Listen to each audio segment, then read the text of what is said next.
Assalamualaikum warahmatullahi wabarakatuh. Waalaikumsalam warahmatullahi wabarakatuh. Pada hari ini saya ingin melakukan penindasan atas pembelajaran saya yang saya dapat di pendidikan guru penggerak pada modul 1.4 yaitu budaya positif. Sebelum masuk ke materi, marilah kita bersama-sama dulu melakukan ice breaking. Berdiri semuanya.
Pembahasan hari ini tentang budaya positif.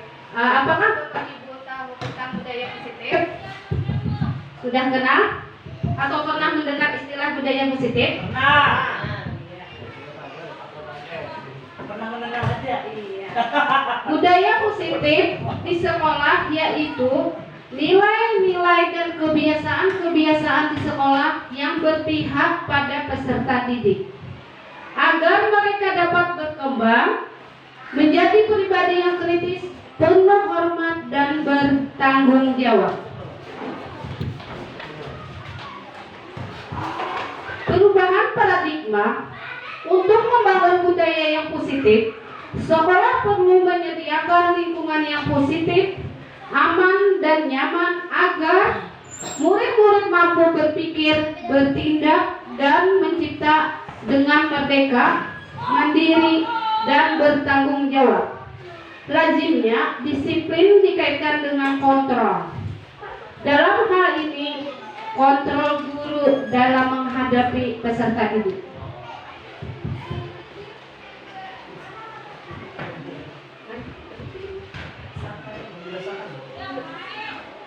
Menurut Ki Hajar Dewantara, bahwa tujuan pendidikan yaitu menuntut segala kodrat yang ada pada anak-anak agar mereka dapat mencapai keselamatan dan kebahagiaan yang setinggi-tingginya, baik sebagai manusia maupun sebagai anggota masyarakat.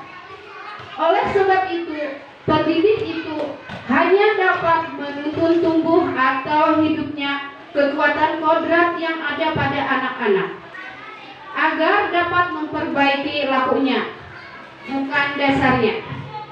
Hidup dan tumbuhnya kekuatan kodrat anak.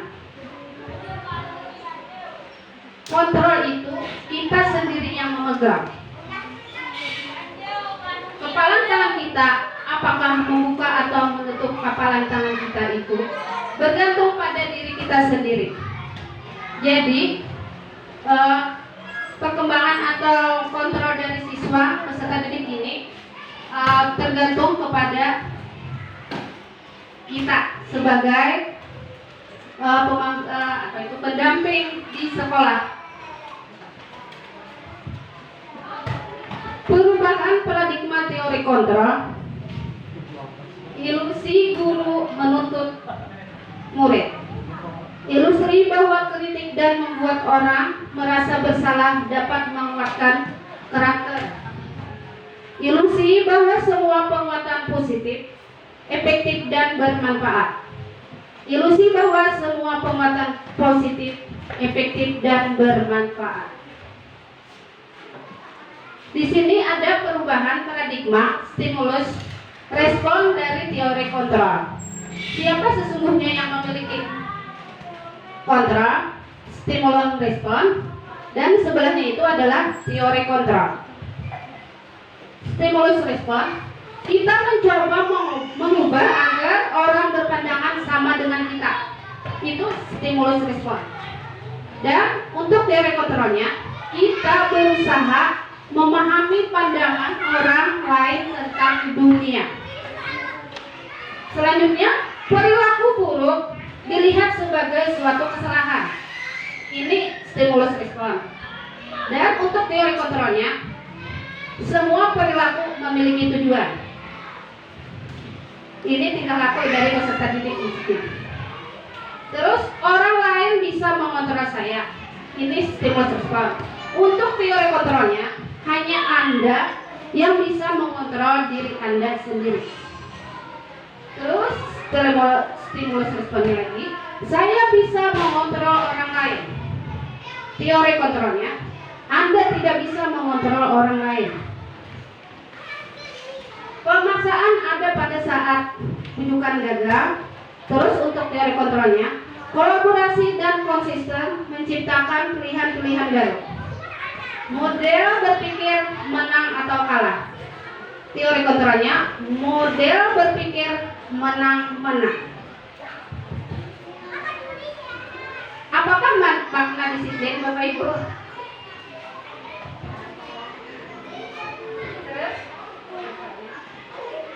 Makna disiplin berasal dari bahasa Latin disciplina, yang artinya belajar. Makna asal dari kata ini berkonotasi dengan disiplin diri dari murid Socrates dan Plato. Disiplin diri membuat orang menggali potensinya menuju sebuah tujuan apa yang dia hargai. Namun, dalam budaya kita, makna dari kata disiplin telah berubah menjadi suatu yang dilakukan seseorang pada orang lain.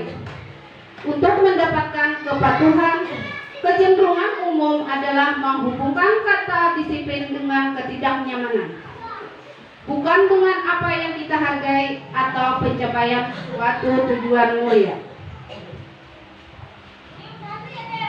Nah, di sini dijelaskan, disiplin adalah kemampuan memerintah diri sendiri dalam mengontrol dan menguasai diri untuk memilih tindakan yang mengacu pada nilai-nilai yang kita hargai dengan penuh tanggung jawab tanpa terperintah orang lain. Maksudnya itu sadar dari dirinya masing-masing. Sedangkan maksud dari nilai-nilai yang kita hargai adalah nilai-nilai kebajikan, sifat-sifat positif manusia yang merupakan tujuan mulia yang ingin dicapai setiap individu. nilai-nilai kebajikan yang ingin dicapai oleh setiap anak Indonesia, kita kenal dengan istilah profil pelajar Pancasila.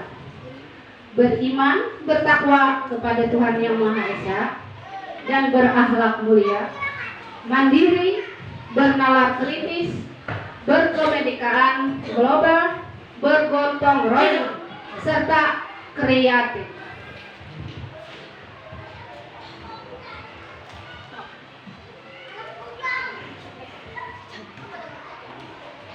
Di sini konsep disiplin dengan identitas gagal. Di sini ada sebelah kiri hukuman, sebelah kanan itu penghargaan. Kalau hukuman biasanya menyakitkan, tidak nyaman, murid takut apabila kita melakukan hukuman di sekolahan. Apabila misalnya kita menemukan peserta didik itu melanggar peraturan yang ada di sekolah, terus memaksa, biasanya memaksa murid menyembunyikan kesalahannya. Pasti muridnya apabila ada hukuman, pasti jarang ada menemukan murid itu yang jujur mengaku kesalahannya. Pasti biasanya mereka itu menyembunyikan kesalahannya. Terus murid menjadi rendah diri. Kalau penghargaan, biasanya kita kan melakukan itu apa ya? Reward kah? Itu dia reward. Penghargaan untuk peserta didik itu akan biasanya tidak efektif, merusak hubungan atau biasanya sifat iri dari yang merasa tidak ada penghargaan sedang temannya dapatkan. Itu nantinya ada timbul sikap rasa iri.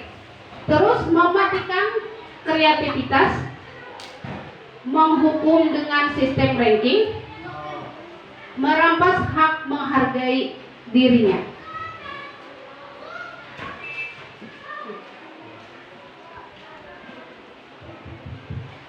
Di sini materi yang kami pelajari ketika mengikuti pendidikan guru penggerak yaitu konsep disiplin dengan identitas sukses, konsekuensi penguatan jangka pendek. Itu ya apabila konsekuensinya juga dari perlu monitoring berkelanjutan, stimulus atau respon, murid menghormati peraturan, kehilangan waktu untuk merenungi kesalahan. Kalau restitusi, mereka akan merasa bertanggung jawab untuk perilaku yang mereka perbuat. Fokus pada pemecahan masalah jangka panjang. Murid menghormati dirinya dan orang lain. Teori kontrol, dirinya memegang kontrol atas dirinya sendiri. Murid bersemangat memperbaiki kesalahan atau apabila kita melakukan restitusi. Di sini digambarkan kebutuhan dasar manusia yang harus terpenuhi.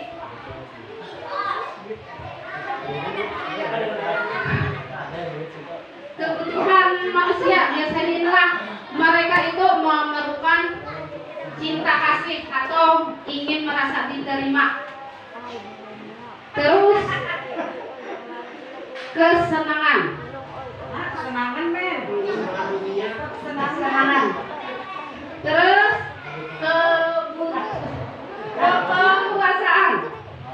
penguasaan dan kebebasan.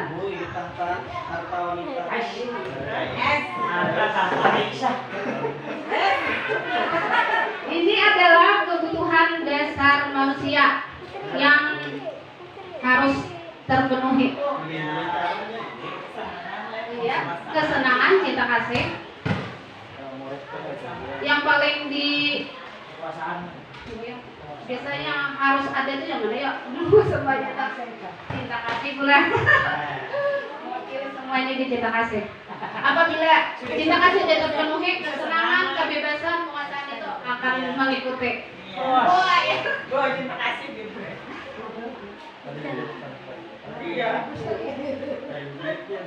Nah di sini contoh kasus siswa sering tidak mengerjakan PR. Iya. Di sini ada hukuman, konsekuensi, restitusi. Iya. Kalau hukuman biasanya guru menghukum siswa tersebut hormat bendera aja. Secara fisik biasanya lah hukumannya.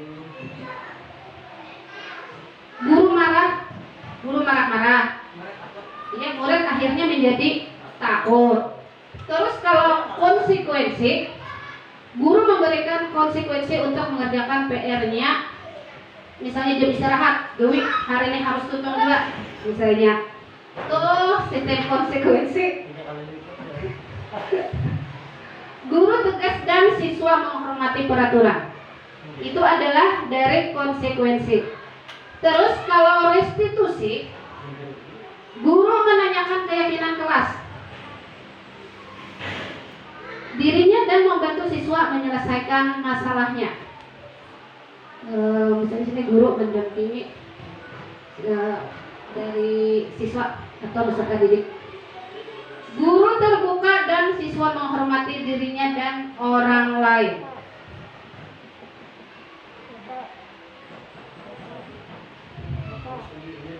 Nah, di sini ada 5 posisi kontrol guru. Ini adalah posisi yang harus dimiliki oleh pendidik. Di sini yang pertama penghukum,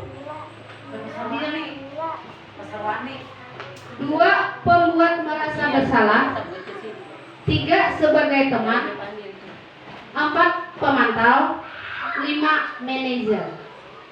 Ini adalah 5 posisi kontrol guru.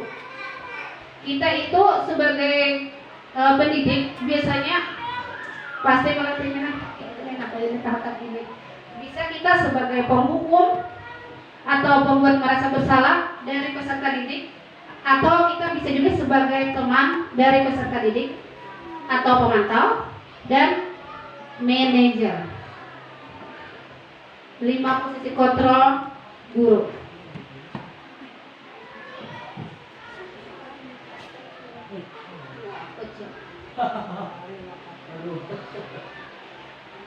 Di sini 5 posisi kontrol.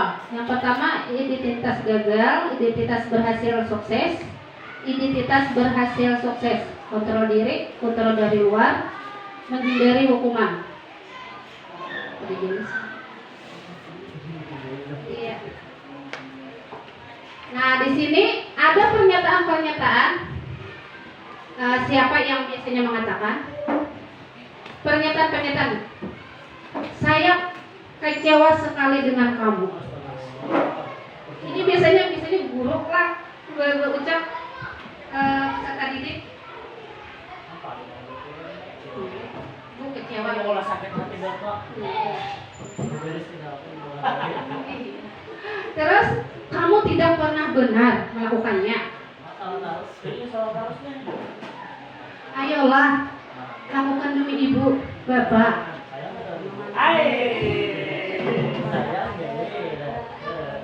Apakah kamu mau mendapatkan stiker bintang hari ini? Ini biasanya apa beli stiker kalau menangis misalnya, senyum. Iya. Terus bagaimana kamu bisa menyelesaikan masalah ini?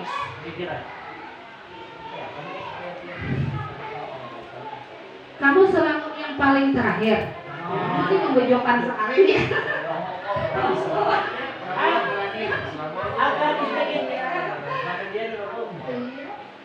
Siapa yang mengatakan dari 5 posisi kontrol tadi? Yang pertama kan saya kecewa sekali dengan kamu. Itu membuat orang merasa bersalah. Jadi apabila kata-kata seperti itu biasanya membuat orang yang merasa bersalah yang melakukan kesalahan tuh. Iya. Terus kamu tidak pernah benar melakukannya. Itu siapa yang mengatakan? Itu penghukum. Itu yang kedua. Kalau merasa dekat dengan peserta didik, kita bisa sebagai itu sebagai teman. Apakah kamu mau mendapatkan stiker tentang hari ini? Merasa peserta didik itu dekat dengan guru sebagai teman. Kalau sebagai pemantau, apakah kamu mau mendapatkan stiker gerah bintang hari ini? Kalau manajer, bagaimana kamu bisa menyelesaikan masalah ini? Penghukum, kamu selalu yang paling terakhir. Ini mau hukum.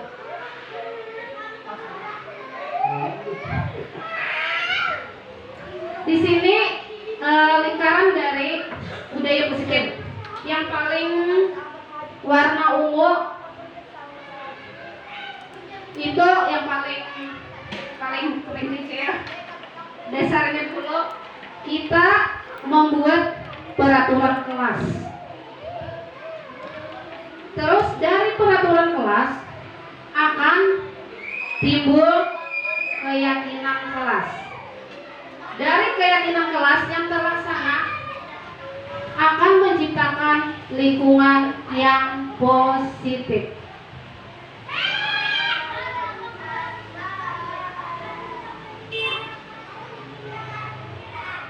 Di sini selanjutnya keyakinan kelas. Bapak Ibu semuanya, apakah Bapak Ibu sudah berkeyakinan kelas masing-masing di kelasnya? Oh, ya sudah. Keyakinan kelas adalah nilai-nilai kebajikan atau prinsip-prinsip universal yang disepakati bersama secara universal, lepas dari latar belakang, suku, negara, bahasa maupun agama. Menurut Gosen 1998, suatu keyakinan akan lebih memotivasi seseorang dari dalam intrinsik. Seseorang akan lebih bersemangat untuk menjalankan keyakinannya daripada hanya sekedar mengikuti serangkaian peraturan.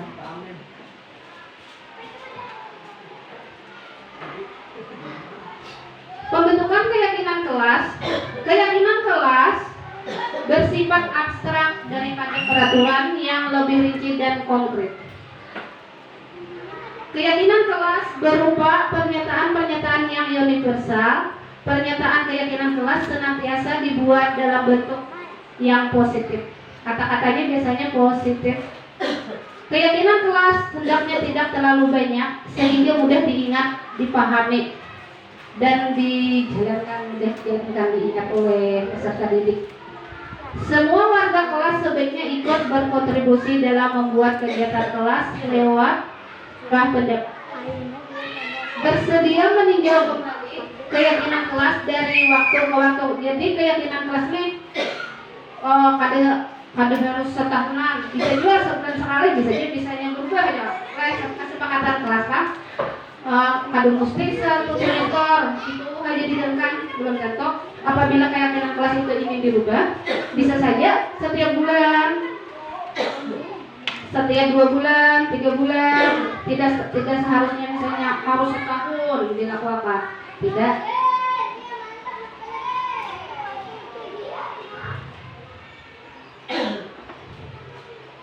Di sini ada gambaran tentang membuat kesepakatan kelas atau keyakinan kelas.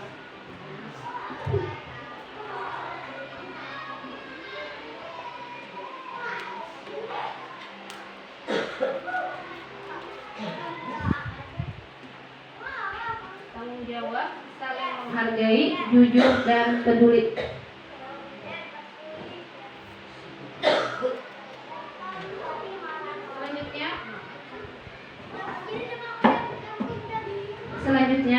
Selanjutnya itu segitiga restitusi. Proses menciptakan kondisi bagi murid untuk memperbaiki kesalahan mereka sehingga mereka bisa kembali pada kelompok mereka dengan karakter yang lebih kuat. Melalui restitusi guru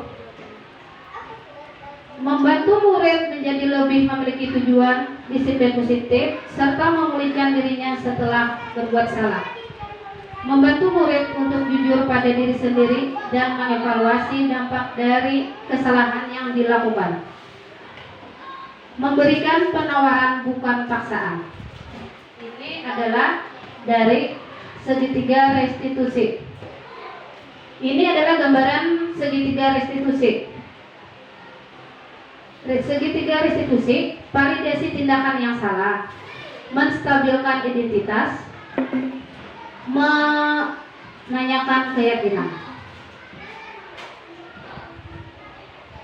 Dari segitiga restitusi itu dapat kita ambil nilai-nilai apa yang telah kita sepakati. Kamu ingin menjadi orang yang seperti apa? Timbul dari pertanyaan dari segitiga restitusi ini akan kamu bukan satu-satunya yang pernah melakukan ini. Kata-kata yang akan timbul dari segitiga restitusi. Setiap orang pasti pernah melakukan kesalahan. Kamu tentunya punya alasan mengapa melakukan itu. Adakah cara yang lebih efektif untuk mendapatkan apa yang kamu butuhkan? Ini biasanya pernyataan apabila anak-anak itu melakukan pelanggaran dari keyakinan kelas mereka. Pernyataan yang akan timbul atau kata-kata yang timbul biasanya seperti ini.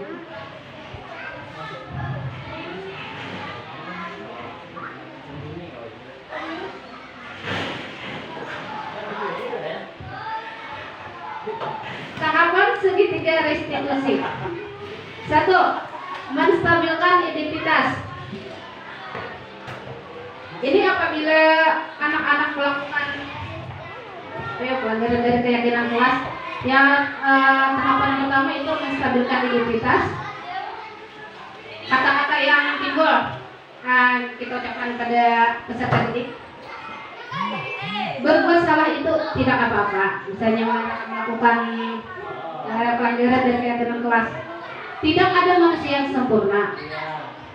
Saya juga pernah melakukan kesalahan seperti itu. Kita bisa menyelesaikan ini untuk anak-anak, kata-kata untuk anak-anak.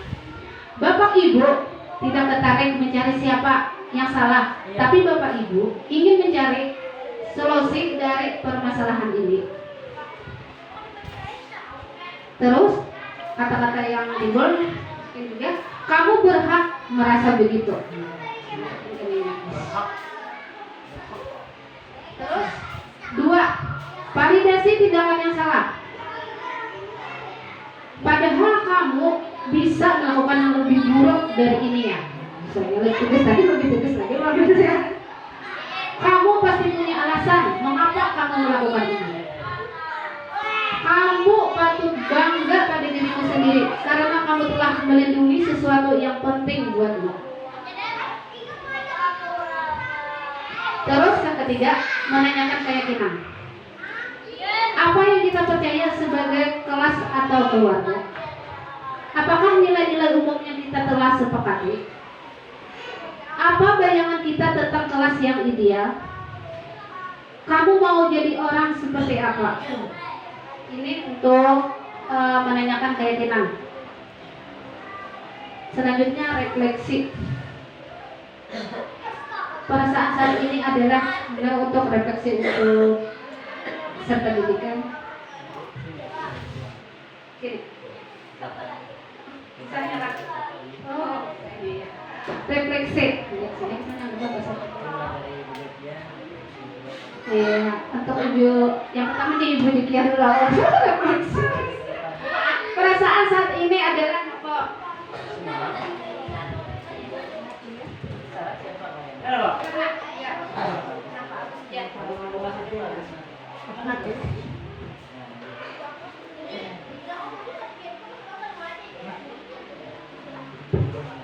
Assalamualaikum warahmatullahi wabarakatuh. Adapun refleksi saya, perasaan saat ini adalah sangat antusias mendengarkan materi yang disampaikan oleh Ibu Agustina. Adapun tindak lanjut atau setelah mengikuti materi pembahasan ini, saya jadi paham bahwa untuk bisa menerapkannya kepada peserta didik sehingga bisa lebih maksimal untuk belajar. Adapun target saya selanjutnya mungkin bisa menjadi kegiatan rutin atau pembiasaan nanti di dalam kelas. Segitu saja atas dari saya, mungkin bisa ditambahkan oleh Ibu. Terima kasih.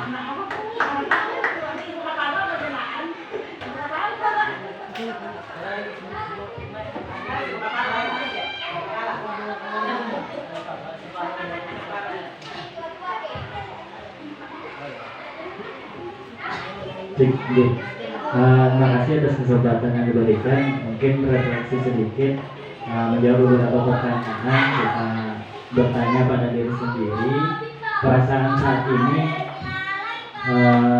merasa bersyukur, alhamdulillah dapat bertemu lagi dengan Bapak Ibu di sini. Kita sama-sama menerima materi yang sangat bermanfaat sekali bagi kita sebagai pendidik. Kemudian setelah mengikuti materi penimbasan ini, saya jadi paham bagaimana cara menjadi guru yang disenangi oleh murid. Jangan sampai kita menjadi guru yang pada level penghukum, ya, yang membuat siswa menjadi takut lawan kita. Ini bisa paham karena takutan lawan kita. Tapi kita harus menjadi seorang yang membuat dia disiplin, dia mau belajar karena dia paham, karena ini tanggung jawabnya. Dia mau membersihi kelas, kenapa dia mau membersihi? Karena itu berasal dari dalam dirinya seorang. Ini punya tanggung jawab, selama ini tanggung jawab aku membersihi. Mungkin yang ketiga, target saya selanjutnya adalah terus belajar, berusaha menjadi guru di level manajer. Tidak menghukum siswa, tidak menjadi guru yang ditakuti oleh siswa, tapi berusaha untuk menjadi manajer yang bisa senang, siswa itu senang belajar dengan kita, kemudian siswa itu merasa merindukan kita. Kiranya itu refleksi dari saya. Mungkin ada tambahan dari ibu yang lain. Satu juta untuk saya, ibu. Apa aja refleksi?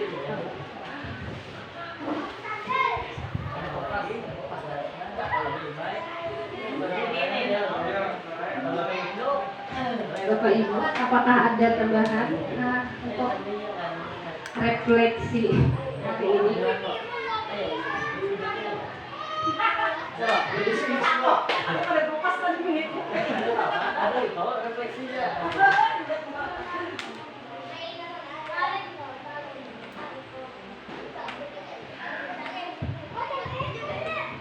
Terima kasih atas refleksi yang disampaikan dari bapak-bapak dan ibu. Demikianlah penimbasan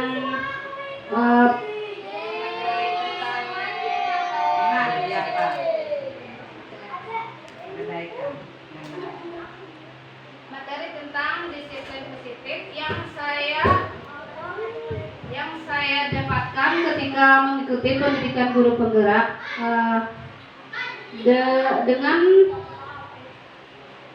Dengan berakhirnya refleksi ini, maka penimbasan hari ini saya akhiri. Untuk mengakhiri pertemuan pada hari ini, marilah kita bersama-sama mengucapkan hamdalah.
Jadi keyakinan kelas khusus untuk kelas kita kelas 3. Udah semua?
Bila sudah tempel.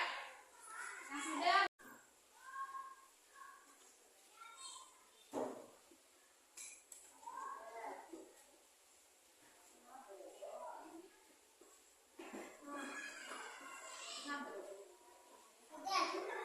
Bila sudah tempel. Yang sudah boleh menempel ke depan. Tempel. Baik-baik pelan-pelan aja lah. Kenapa kasih ini?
muda.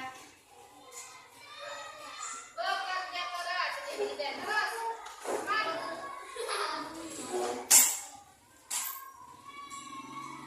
Oh, tepat waktu. Nah, inilah keyakinan kelas yang sudah Bu Hendrian buat. Selanjutnya, ini adalah pedoman atau keyakinan kelas yang akan kita laksanakan di kelas 3. Diingat, dijalankan, dilaksanakan kelas. Sesuatu yang kalian lakukan harus sesuai dengan keyakinan kelas yang telah kita buat.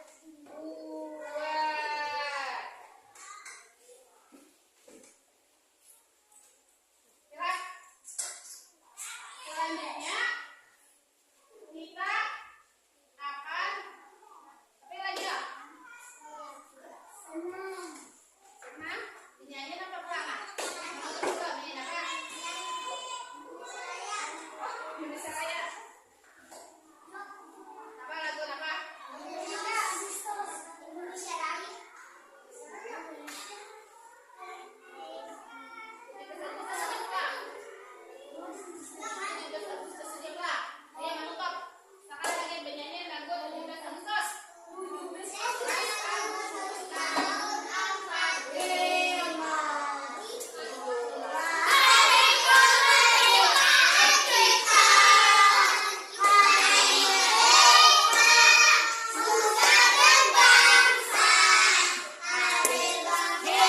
Bangsa Indonesia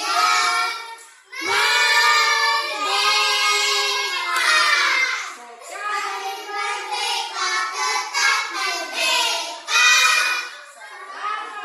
Yang merdeka bersadar, kita tetap segar,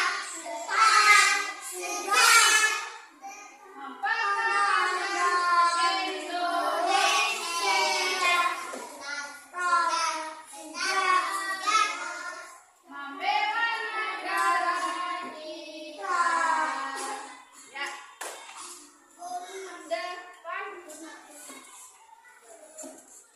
Demikianlah pertemuan kita pada hari ini.